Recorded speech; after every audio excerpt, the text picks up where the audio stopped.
بسم اللہ الرحمن الرحیم۔ کلاس 8، 9 اور میٹرک تینوں کلاسوں سے میں مخاطب ہوں۔ یہاں آپ کے سامنے آپ کا ایک نیا چیپٹر ہے، نظریہ پاکستان۔ یہ چیپٹر میں آپ کو پڑھ کے بتا رہی ہوں اور ساتھ میں اس کو ایکسپلین بھی کر رہی ہوں، اور سے دیکھیے گا، سنیے گا۔ مسلمانوں نے ہمیشہ رواداری کو اپنا شیوا بنایا ہے، لیکن جب کفر و الحاد اپنا غلبہ حاصل کرنا چاہتا ہے تو مسلمان اس کے مقابلے کے لیے ڈٹ کر کھڑا ہو جاتا ہے۔ بادشاہ اکبر کی بے جا رواداری اور ملکی سیاست میں ہندوؤں کے عمل دخل کی وجہ سے ملک میں کافرانہ طور طریقے اس قدر رائج ہو گئے تھے کہ مسلمانوں کی آزادی خود ان کے دینی معاملات میں بھی ختم ہو گئی تھی۔ چنانچہ اکبر کے آخری دور میں اسلام کی سربلندی کے لیے حضرت مجدد الفسانی کھڑے ہوئے۔ آپ نے جہانگیر کے زمانے میں محض دین کی خاطر قید و بند کی سختیاں جھیلیں اور اسلامی قدروں کو نئے سرے سے فروغ دیا۔ ان کے اثر سے شاہجہاں اور اس کے بعد اس کا بیٹا اورنگزیب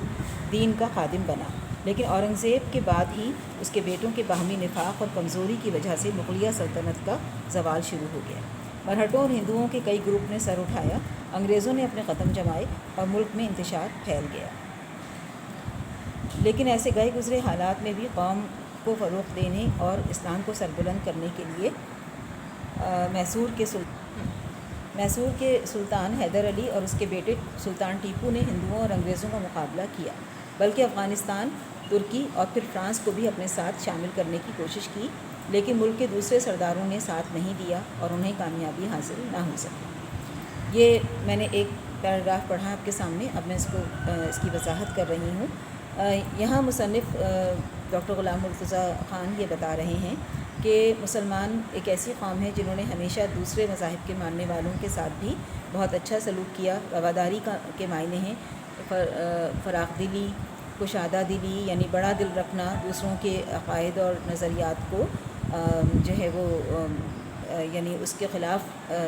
کچھ نہ کرنا، ان دوسرے مذاہب کے ماننے والوں کو ان کے اپنے مذہب کی آزادی دینا، یہ مسلمانوں کی ہمیشہ سے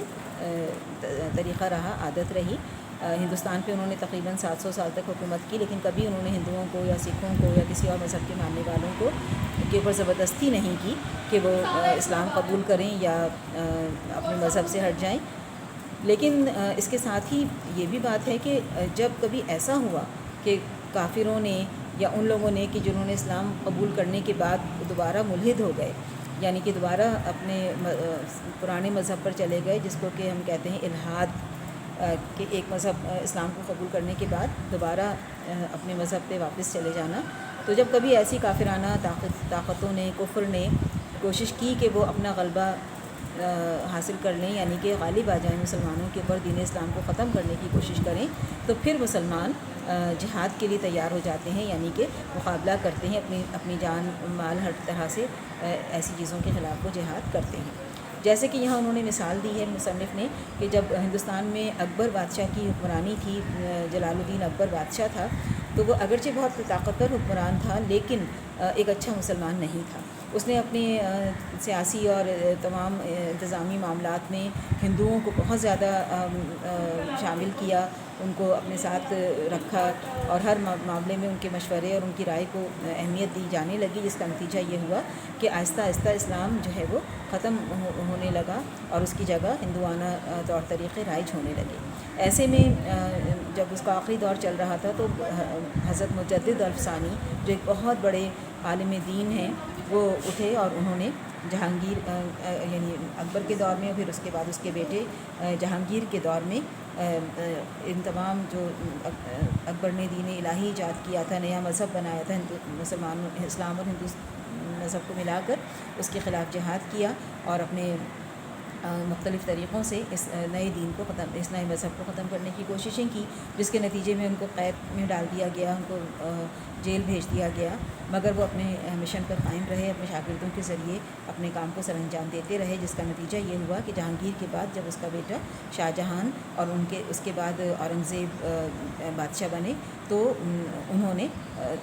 دین الہی کو ختم کیا اور دوبارہ سے اسلام کو اس کی صحیح شکل میں رائج کیا گیا۔ لیکن اس وقت تک جو ہے وہ باقی معاملات ہندوستان کے بہت